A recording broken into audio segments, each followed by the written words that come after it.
Hello, welcome everybody to an NPO roundtable about Divorce with Respect Week. I'm Ashley Nicole Russell, and I'm your MC here today. And we've got Melissa Lennon and Leslie Howell with us, who are the co-chairs of the committee running Divorce with Respect Week with a collaborative group out of California. And so they are going to be explaining to us how this has evolved and how we got to the greatest collaborative effort in the United States of America. I am so impressed with how many states are involved, how many practice groups, how many people. I have Google alerts for collaborative setup, and every single day I get an alert for Divorce with Respect Week. I am over the moon, since my personal goal has been to change how divorce is handled in America. And I am a collaborative attorney and have been since the day that I graduated law school and passed the bar exam. And so this is a huge deal for me. But you ladies have done a phenomenal job. I'm on the East Coast, you're on the West Coast. I feel like we're coming towards across the whole state. We're just going to help take it over and get awareness of collaborative out. So, Melissa, tell me about Divorce with Respect Week.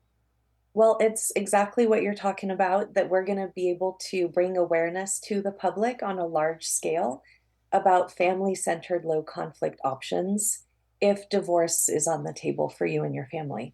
And I think all of us here are quite passionate about changing what the options are for families and to make more peaceful pathways forward. Absolutely. And so, Leslie, you are a collaborative attorney and you have been doing this. You're also going to be the president of the organization that has created this phenomenal collaboration across the entire country. And so tell me about how you got into collaborative and where your passion came from. What I have found in collaborative is everybody's passionate about it if they have intersected with this field. And so where did your passion come from and why do you love collaborative? Well, I was a litigation attorney in family law for several years, and I started volunteering at the courthouse as a mediator. And I just really appreciated being able to keep families, and especially families with children, out of the court battles. And a lot of litigation attorneys, like myself at the time, didn't really know what collaborative was. And 10 years into my practice, I took a training collaborative training and learned what it was all about and saw that it's a really supportive team approach. And the beauty of it is that it's not one spouse's team versus the other spouse's team. It's one big comprehensive team to support the family. And it's an interdisciplinary team, including collaboratively trained lawyers, mental health professionals that a lot of us call divorce coaches, which Melissa is. And then we have financial specialists who are neutral. And as a team, we support the family through the process from beginning to end in a more respectful way than the litigation process. I love that. And so this is NPO, which is National Parents Organization that's doing this roundtable. We believe wholeheartedly in shared parenting. As a collaborative attorney, I kind of wear two hats. I am a supporter of collaborative family law or collaborative divorce, and I am a supporter of shared parenting. They're obviously not the same thing. However, a lot of our agreements throughout collaborative end up in a shared parenting result across the board. And so with collaborative, if we're talking about the word respect, a lot of the people who are listening to this podcast are involved in heavy, very entrenched litigation. And so it's hard for them to understand how we're using this word respect and we are putting that in with a family law process. So it is going to be, this is going to be a topic that they're very interested in. So RESPECT, find out what it means to me. This word is a beautiful word for this, for what you've called it. Like, I love it. It's a great marketing tool. It's just, it really perfectly displays what it is that we do. But Melissa, as a mental health professional, tell me how respect really belongs here in this discussion about family law. You know, it's on so many levels, including the meta level of how a family is going to change its formation and go from one roof to two roofs, as well as the individual dynamics. The kids kind of get left out of the picture in some ways because the parents are making all these negotiations, but it's also about respect for your kids. And, one of the things that I do as a divorce coach is I help families create their short divorce story, which is blame-free and neutral, as well as their mission statement, which helps them put central to the process, their kids. So the kids are in everyone's mind in a respectful, very supportive way, as opposed to we have to duke this out sort of way. So there's respect on all levels. That is really cool. And honestly, to do the generational chain breaking that we want to do over the reverberative effects of if there's not a positive or respectful divorce really does boil down to that respect. We deal a lot with adult children of divorce. There are quite a few longitudinal studies that have been done about adult children of divorce and then single parent homes. And so when we talk about that and we think about those generational chain breaking aspect, respect is really where it comes down to. Is if the parents, you may not love each other, you may not even like each other, but can you just respect each other, one, through this process, create a model for conflict resolution for your children. This is how you would do it. And then also respect beyond. And so when I found, saw this happen, because you guys established all this and it's been going on for this is the third year, and I'm just coming on to this beautiful, beautiful train. And when I heard the word, I was like, man, it just couldn't be more perfect. So Leslie, it doesn't have to involve children though. So we do talk a lot about children in the collaborative process because it's a really big reason why you would want to get into collaborative, to create that long-term agreement that you feel like is going to live with you and your children growing up. But also you can enter into collaborative if you have a large estate, if you have a business that you want to split. Can you talk to me, Leslie, about your experience with collaborative in even situations where we don't have children involved? There are so many different unique families and the way that they're set up. And when I say family, I mean I also mean spouses and some of the extended family as well. So sometimes the parents of the spouses are involved, in addition to the business issues such as dividing assets, whether they're complex or not complex. There could be a case where a couple does not have kids and they need to sell their condominium and they can't figure out how and when and why they want to do that. It's also an excellent process for when there are very deep emotions and high conflict running through the process. When the spouses have, for whatever reasons, feelings of betrayal. Melissa can talk to you more about what the spouses go through together, but it involves any number of reasons why a couple would want to have the support of a collaborative team. And whenever I meet with clients, a lot of times we hear this: my story is different than any other story that you have heard, and therefore I could not possibly qualify for collaborative, right? So we hear that a lot. However, that's not always true. Even if there are, let's say, substance abuse issues and things like that, we have resources in collaborative we can tap into with mental health professionals, but also things like SoberLink. There are lots of different organizations that go to a lot of the IACP meetings that we have and other collaborative conferences that we have that help give us the tools to even manage high conflict situations. So at MPO, almost everyone who's listening to, dealing with, as we're changing the laws in states across the country, are generally dealing with high conflict cases. So can you talk to me, Melissa, about, are there ways in collaborative to even deal with high conflict cases, or does everyone sit around and sing Kumbaya together? Yeah, that doesn't happen. Yeah, I mean, the point of this process, it's called collaborative, so that we can move from the conflict to a new way of dealing with things and managing differences and solving problems. And that's part of the coach's role, is to help shift those dynamics between the couple who are kind of going, obviously it's not been kumbaya if you're deciding to divorce. And a lot of support is needed to help move it from, let's say we just go from high conflict to low conflict, or medium conflict to business like. We're going to make some sort of improvement for you that is going to be ongoing. If you have kids, we all know this, you're in a lifelong relationship with that other person. And so this process could actually, help you and your partner figure out how to make decisions together in a way that'll be easier on you and your health, because high conflict is associated with health problems and challenges and mental health challenges, to lower conflict, to business like. And, some people are even able to be friendly.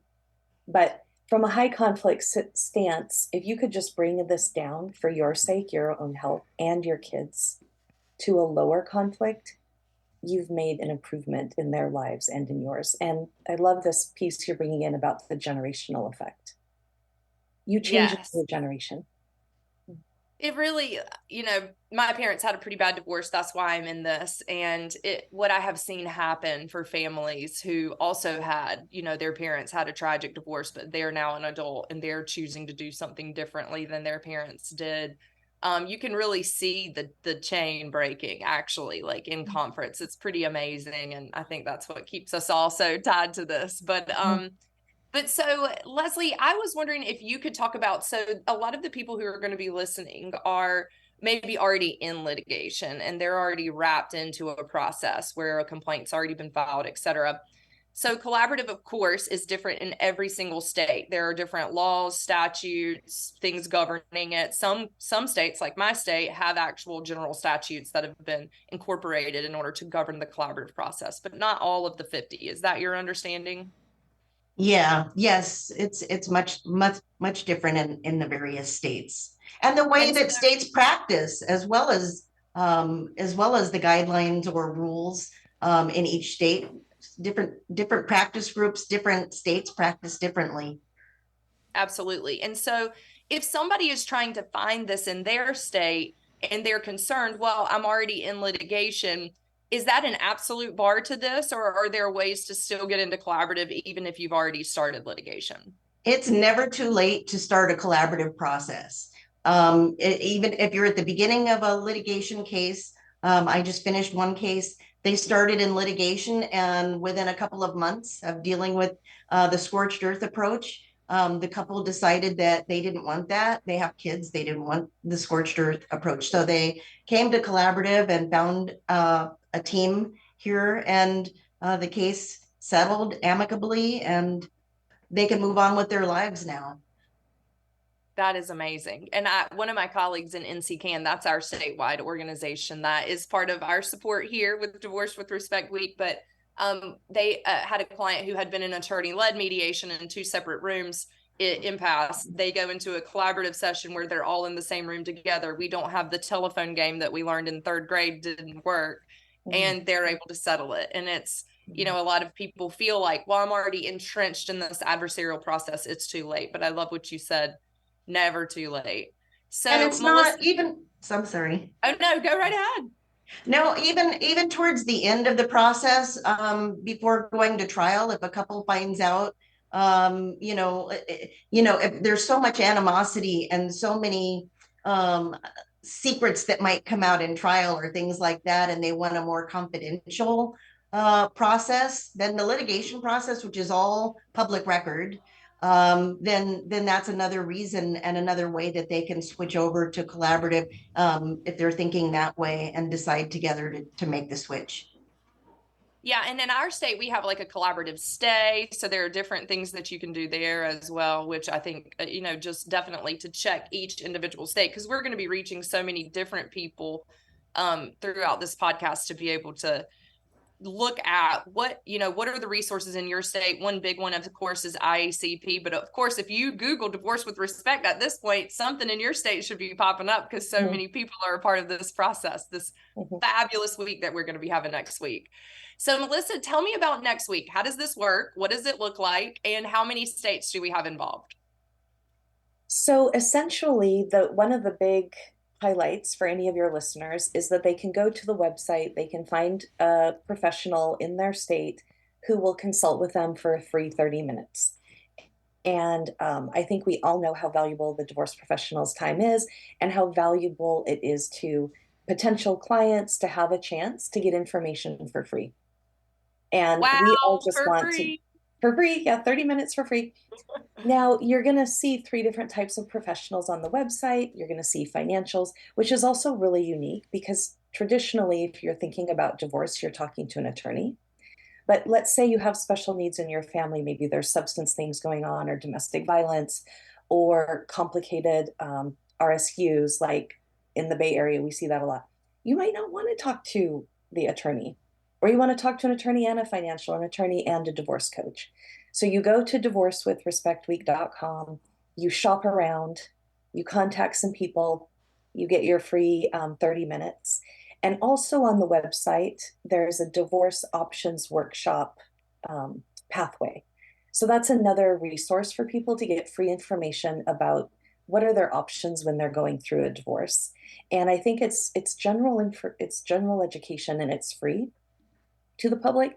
So there's a couple different things on the website, that would potentially benefit your listeners. Wow. So free consults, and it could be any of the three professionals: financial, mental health, attorney.